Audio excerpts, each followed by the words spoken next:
내가 이걸 뭘로 받아들이라고 했어요? 나머지 정리가 아니고 뭐로 받아들이라고 했어요? 이걸 항등식으로 보는 거예요. 그러면 이제 앞으로 어떤 여러 가지 조건들로 사실은 식을 계속 줍니다.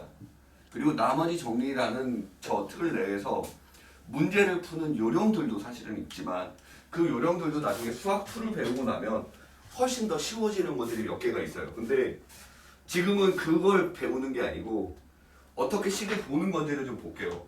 자, 43번을 먼저 보자면 이 43번 문제의 잠깐 내용을 봅시다. 이거를 이렇게 외워서 푸는 게 아닙니다.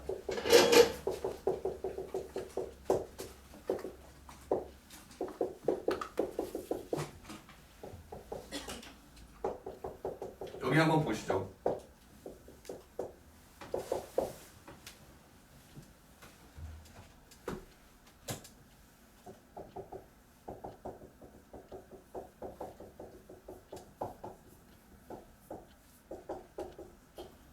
자, 이런 모양으로 돼 있어요. 봐봐요. 무슨 말을 하고 싶은 거냐면 이제는 식을 여러 가지로 줄 거예요. 이거를 분명히 다양하게 줄 겁니다. 나중에 지금 여기서 수학책을 조금 더 먼저 배워본 친구들은 센 말이 뭔 말인지 알 건데 아직은 우리 거기까지 아니니까 자, 이 첫 번째 fx라는 저 식을요 다양한 의미로 줍니다. 어떻게 주냐면 지금 여기서 x-1의 제곱으로 저렇게 돼 있죠. 저거 문제를 바꾸잖아요. 그러면 분명히 수학 2에서 어떤 함수가 존재를 하는데 기울기가 16인 오케이? 어떤 16x-4라는 직선이랑 접하는 걸 준다 이 말이에요. 나중에 표현이 되게 달라질 겁니다. 근데 이거 잘 봐두세요. 얘를 지금은 나누었을 때 나머지가 16x-4라고 주지만 나중에 이걸 다른 식의 표현으로 준다고요. 수학 2에서 얼마 안 남았어요. 그리고 수학 2라는 거에서만 쓰이는 게 아니고 이게 지금 사실 중학교 때부터 쭉쭉쭉 썼던 건데 니네가 이걸 별로 인지하면서 막 이렇게 풀고 저렇게 풀고 이런 거 안 해봐서 그래요. 이 단원이 말이 좋아 나머지 정리고 그치? 하지만 그 앞에가 바로 뭐였었냐면 항등식이라는 개념이에요. 오케이? 항등식이 뭐죠? 항상 등호가 성립하는 식이죠. x에다가 내가 뭐를 집어넣었을 때도. 그러면 이 fx는 언제나 어떤 x에서나 이 식으로 표현이 된다 이 말입니다. 됐죠? 근데 그 fx가 이렇게만 표현이 되는 게 아니고 이렇게도 표현이 된대요. 뭔 말인지 알겠어요? 그럼 이 fx 두 개가 오케이? 같은 값이잖아요. 그럼 얘랑 얘도 똑같습니다. 맞나요? 자 봐요. 이 fx가 얘랑 같은 fx고 또 같은 fx죠. 얘도 같은 식의 형태가 있거든 말이야. 같다고요. 이 세 개가 같은 식이라고요.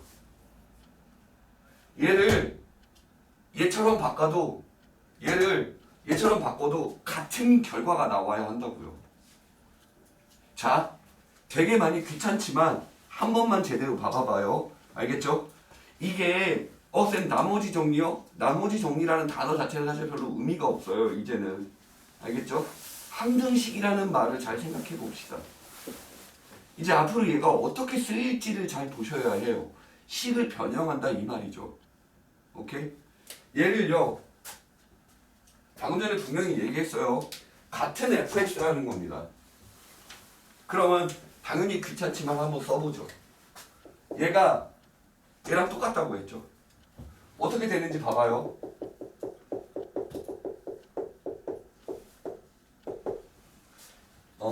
이 rx는요. 봐봐. 몇 차식으로 나누게 돼요? 4차식으로 나누게 되죠. 맞아요? 그러면 몇 차 이하로 내려와요? 3차 이하죠. 맞나요? 왜 그런지 이해해요?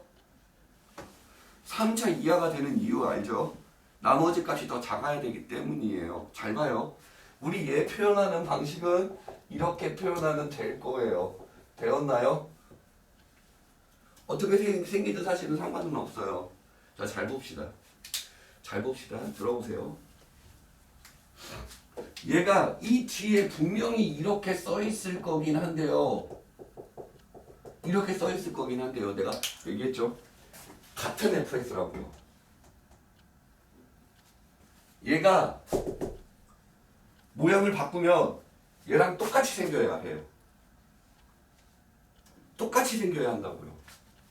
얘 모양을 저렇게 바꿔볼게요. 들어보세요. 순서를 바꿔야겠죠. 얘가 일로 오게끔. 그리고 x 플러스 1의 제곱 q3x 이렇게 써질 거고요. 이게 일로 그냥 내려오면 절대 안 됩니다. 왜 안 되죠? 몇 차식으로 나누는 거예요? 2차식으로 나누는 거죠. 맞습니까? 2차식으로 나누는 건데 이 친구가 그냥 일로 내려온다라는 건 말이 안 되죠. 왜? 3차니까요. 선생님 그러면 얘가 A가 0이고 B가 0이면 되지 않나요? 아니죠. 그건 강제로 얘를 날려버린 거고 없애버린 거고 식이 달라지죠. 분명히 모양새가 얘랑 똑같이 생긴다라고 했으니까 그러면 이 친구는요. 반드시 누굴 가지고 있다는 얘기냐면 얘로 묶여 들어가서 여기다가 써질 만한 무언가를 가지고 있다라는 얘기겠죠. 즉 이런 모양을 반드시 가지고 있을 거라 이거예요. 그리고 최고차항 계수가 A고 3차죠. 맞나요? 그럼 얘는요. 무조건 이렇게 생기고 P가 뭔지 모르는 숫자라는 뜻입니다. 무조건 이렇게 생겨야만 말이 돼요. 자, 이게 안 와닿는 친구들은 다시 한 번만 생각을 해보세요. 자, 왼쪽과 오른쪽은 같은 fx예요. 생김새가 똑같아야 된다고요. 바꿨지만 같은 식이니까 똑같이 나와야만 해요. 어서 이렇게 갖는 게 아닐까요가 아니고 무조건 이렇게 생겨야만 해요. 왜냐하면 같은 fx이기 때문이에요. 이게 받아들여져야 해요. 나머지 정리는 싹 다 이런 식입니다. 사실 나머지 정리란 말도 겁나 골 때려요. 난 거기다 나머지 정리란 단어를 잘 안 가리키거든요. 그냥 얘는 항등식의 관점으로 그냥 끝을 냅니다. 왜? 식을 변형하는 거지 나머지 정리의 구체적인 의미는 어떤 숫자를 대입했을 때 그 숫자를 대입한 값이 나머지로 나타난다 이런 개념이 아니거든요. 됐나요? 오케이? 이거 무슨 말인지 알겠어요? 자, 이거 봐봐요. 왜 이렇게 되지라는 고민을 하면 안 돼요. 이렇게 생겨야만 해요. 이 말 알겠어요? 왜요? 같은 fx라서 온 거잖아요. 같이 똑같이 생겨야 되는 거잖아요. 그쵸?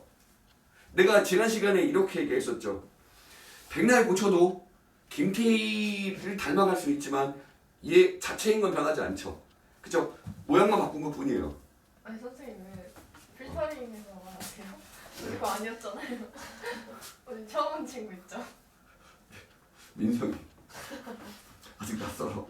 선생님 어쩐지 마스크도 안 벗. 아니, 오늘은 진짜 내가 아픈 거 니네 옮길까 봐 그런 거예요. 괜찮은데? 저번에도 벗으셨어요. 저번에 그냥 벗었잖아요. 근데 적당히 아팠잖아. 쟤도 진짜 아파 보였는데. 오늘은 사선으로 왔다 갔다 한다고. 어저께 집에 가서 10시에 들어가서 맞아. 진짜 손발 씻고 세수 양치하고 바로 진짜 10분도 안 돼서 잠들어서 와이프가 웃더라. 바로 보고라서. 자 봐봐요. 됐죠? 이거 왜 이렇게 생겼는지 이해했어요? 이해해요? 자 가죠. 그럼 얘가 무조건 이렇게 들어가야 돼요. 무조건 이렇게 생겨야만 해요. 저렇게 될 게 아닐까 추측이 아니에요. 확신입니다. 얘 무조건 이렇게 됩니다. 돼야 해요. 알겠습니까? 이해했어요? 오케이? 그러면 얘가 뒤에 뭐가 붙어요? 이렇게 붙죠. 됐어요? 얘가 이렇게 생겼구나를 알아낼 수 있습니다. 이해하십니까? 됐나요? 알아들어요? 다음요. 이번엔 얘가 어떻게 생겨야만 한다고요? 얘처럼 생겨야만 한다고요. 이걸 다시 써보죠. 이거죠. 얘가 누구죠?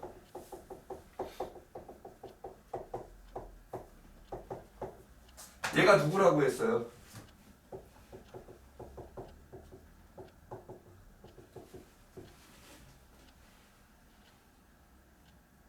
되었습니까? 여기까지? 친구들? 오케이. 얘 모양이 무조건 이렇게 생겨야 된다고 했죠. 그러면 얘를 순서를 좀 바꾸죠. 이렇게 생겨서 이게 이대로 나머지로 내려오면 안 된다고 해요. 왜요? 나누어 떨어져야 되는 얘기거든요. 그럼 잘 보세요. 얘가 무조건 어떻게 생겨야 돼요? 얘를 가지고 있습니다. 무조건 얘가 이렇게 생기고 누가 있고 이렇게 있고 이건 Q예요. 끝나야 되죠. 왜요? 싹 묶여 들어가야 되니까요. 내가 이걸 A라고 쓴 이유는 뭐냐면 여기 위에서 이 3차원 나머지 3차식을 최고차항 계수를 A라고 썼기 때문에 A라고 같이 잡은 거고요. 됐어요? 이걸 봤던 이유는 여기서 P가 있을 때는 이렇게 묶어서 나머지가 되는 거고 얘는 또 다른 상수일 거니까요. 끝이요. 그래서 결론은 누가 누구랑 똑같다라고 풀면 돼요. 얘가 얘랑 똑같다라고 놓고 문제 풀면 되겠죠. 계수 비교해 가면서 맞추면 되겠죠. 숫자를 대입해도 됩니다. 얼마를 대입하면 쉽게 나올 수 있을까요? 2를 대입하면 이거 날라가죠. 오케이? 그럼 여기 뭐 나와요? 12 나오죠. 1을 대입하면 여기 나타나겠죠. AQ 관계식 하나. 또 뭐 대입하면요? 마이너스 1 대입하면 관계식 나타나겠죠. 그리고 마지막으로 상수 비교하면 끝나겠죠. 자, 이해하시겠어요? 이렇게 해서 푸는 거예요. 됐어요? 다시요. 나머지 정리 뭐 이런 거 아니고요. 뭐라고요? 반드시 항등식 개념으로 식이 같음을 이용해서 문제를 푼다라는 겁니다. 알아듣겠습니까? 제 말 이해해요? 이 새끼들 허리 아프다고만 해. 단어 끝났는데 뭐 허리가 아파요. 공부를 못 하겠어요. 허리를 반대로 접어버릴 거예요. 됐죠? 오, 좋은데? 물리치료에서 약점 있으세요?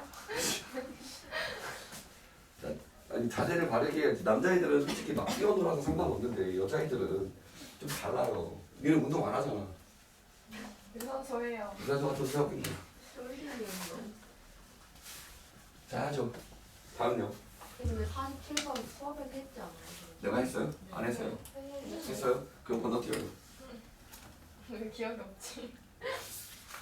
답대가 여기 있지. 그렇군. 자, 할게요. 이제 다음. 이제 오늘 내가 그 다음 나갈게요. 얘들아, 중요한 거 뭐냐면요. 지금 여기서 말도 안 되게 막 시험에 나올 것 같은 편협한 수학 상하를 하겠다는 뜻 아니었죠. 기억하죠? 알겠죠? 그냥 내가 생각했을 때, 지금까지 내가 수학을 가르치면서 생각했을 때 나중에 어떤 게 중요하게 쓰이고 어떤 게 계속 반복적으로 나오고 뭐 나는 이런 관점으로 봤었는데 도움이 됐고를 설명한다고 했습니다. 됐죠? 이제 할게요. 이제 그 다음 장을 보면요. 21조 거기에 인수정리라고 돼 있죠. 그쵸? 거기서부터 쌤의 생각들을 들어보세요. 자, 봅시다. 인수정리라는 걸, 그쵸? 분명히 이걸 처음 낯설게 듣는 친구들이 분명히 있을 거예요. 잘 봐봐요. 우리 인수정리 전에 분명히 중학교 3학년 때 인수분해, 이거 봐봐요. 이거 처음으로 배운 건 중3입니다. 인수정리는 중학교 3학년 내용인 거예요. 보통 초등학교 6학년 때쯤 다 해보죠. 중3 내용은요. 그쵸? 장난이고요. 자, 인수분해라는 걸 중학교 3학년 내용에 처음 나오는 게 사실은 아니에요. 혹시 우리 잼민이 때 그쵸? 한창 뭣도 모르고 닌텐도 3DS 하면서 좋아했을 때 있죠. 정신 공부도 못하는 것들 그쵸? 막 3DS 와 존나 재밌다 이럴 때 자기 미래 박살나고 있는데 그때 헐. 초딩인데. 자 분명히 잼민이 시절 소인수 분해라는 단어를 처음 배운다고요. 그쵸? 분명히 배웠죠. 니네 이 소인수 분해에 이미 인수분해가 들어있었다는 건 아니? 이게 어떤 의미였는지 한번 볼게요. 144를 이거 소인수 분해 어떻게 해요? 재민이 때 어떻게 했어? 이거 일로 와. 이거 계속 하는 거지. 맞아요. 이거 맞아요.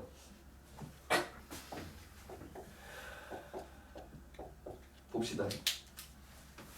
이런 말을 한번 해볼게요. 소인수 분해는 사실 그냥 다 풀어서 얘기를 하면 소수인 인수 분해라는 뜻이에요. 그쵸? 니네 이미 배웠죠? 분명히 인수 분해라는 단어 뜻을 배워서 썼어요. 근데 이게 소수인 인수 분해가 무슨 말인지 그냥 뭣도 모르고 그냥 썼을 뿐인 거예요. 자, 보시죠. 이거 한번 봅시다.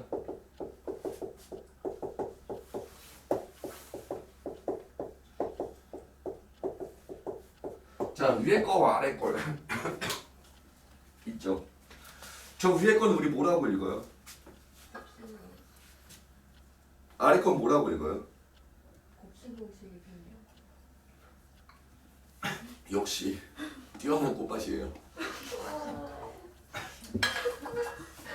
머리에 꽃을 심어요. 봐봐요. 위에 거는 뭐라고 읽어줘요? 얘를 이렇게 만드는 걸 인수분해라고 하죠. 이걸 이렇게 푸는 걸 곱셈 공식이라고 하고요. 괜찮아요. 똑같은 말이죠. 그쵸? 천재와 바보는 한 점 차이지만 너는 바보라고 해줄게. 그쵸? 자, 봐봐 얘들아.